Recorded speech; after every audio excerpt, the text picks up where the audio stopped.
Now on MMC, we have the author of the autobiography The Boy Who Loved Batman. Michael Uslan and producing partner Ben Melniker purchased the rights to the story of Batman in 1979. But to every major studio, every single one, the notion of producing a feature film with obvious merchandising opportunities and a built in audience and franchise was cause for rejection.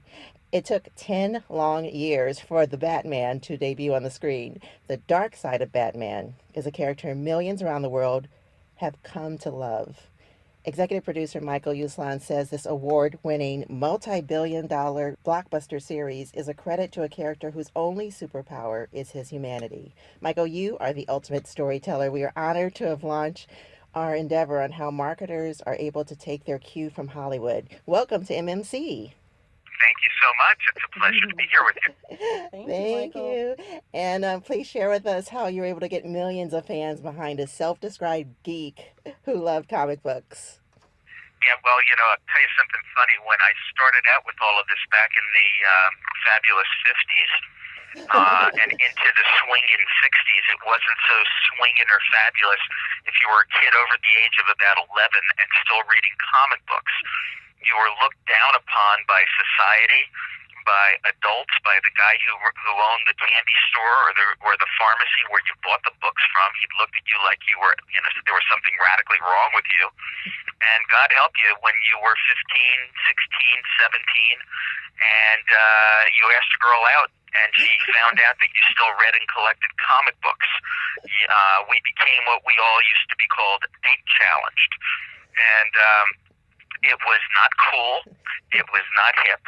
But if you look today, comic books and superheroes are the basis of blockbuster movies, hit TV series, great animation, top video games. It's impacting the world and it's crossing not only borders but cultures. It's affecting fashion.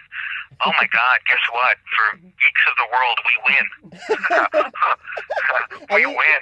And you won big time because I guess you got the girls in college because you proposed the first comic book class that got accredited, right? I did, and you had to pass an interview to get in the class, I might add. I had something like 200 or 300 people try to get into the course every semester that I taught it, but I had a limit of about 35 that I would let in. So I actually did interview everybody because I didn't want anyone coming in thinking it was going to be an easy A. I wanted people who could take their comic books and superheroes seriously, and that made a difference. And how did you pitch that course to Indiana University? There are moments in life that are life-changing, and for me, this was one of those moments. What do you do when you're a blue-collar kid from Jersey, and you don't come from money, so you can't buy your way into Hollywood? You don't know anyone in Hollywood. You have no relatives in Hollywood, so how do you make your dreams come true? And one of those moments came when I was a junior at Indiana University. It was the 1970s, time of great experimentation on college campuses. And I guess if this is a family radio show, we shouldn't talk further about that. But I will say that the College of Arts and Sciences responded to the times by offering an experimental curriculum department. The idea for that was if you had an idea for a course that had never been taught before on a college campus and had the backing of a department from the school, you then would have the right to appear before a panel of deans and professors and pitch the course. If it was accepted, you could teach it for 3 hours of credit like any major course at the university. So hearing about this, I quickly sat down and constructed what I hoped would be the world's first college course on comic books. Because comic books are a legitimate American art form as indigenous to this country as jazz. Comic books are a reflector of our changing American culture. They've been published every Wednesday since 1934. And they are a mirror that show us our fads, our slang, our mores, and even our biases and prejudices. And also, comic books and superheroes are contemporary American folklore. It's our modern-day mythology. And my theory was that the ancient gods of Greece, Rome, and Egypt all still existed, except they wear spandex and capes these days. So I did get the backing of the folklore department at Indiana University. They said, truly, whether you're talking about Superman, Odysseus, or Beowulf, it's all stories of brave warriors facing the dragons and demons of their day. Mm-hmm. So they backed me. And in I went to appear before this panel of deans and professors. And I go walking in my Spider-Man t-shirt, clutching a bunch of Superman comic books. My hair was down to my shoulders.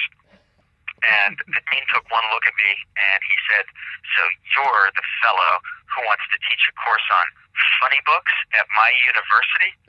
And that's when I knew I was in deep trouble, but I began the first pitch of my career. And he let me speak for, 2 or 3 minutes and cut me off. And he said, "Mr. Uslan, I don't buy any of this. Come on, I reject this theory. You can't tell me that comic books are a modern-day mythology." He said, "Come on, all they are cheap entertainment for children, nothing more, nothing less." And rather than just putting my head down and turning around and leaving the room, I stood my ground and I looked at the dean. I said, "May I ask you 2 questions?" And he said, "You can ask me anything you want." I said, "Are you familiar with the story of Moses?" And the dean looked at me like I was crazy and said, "Yeah, so?" I said, "So very briefly, Dean, could you just summarize for me the story of Moses?" And he folded his arms and he sat back and looked at me and he said, "I don't know what game you're playing here, but I'll play this with you." He said the Hebrew people were being persecuted. Their firstborn were being slain.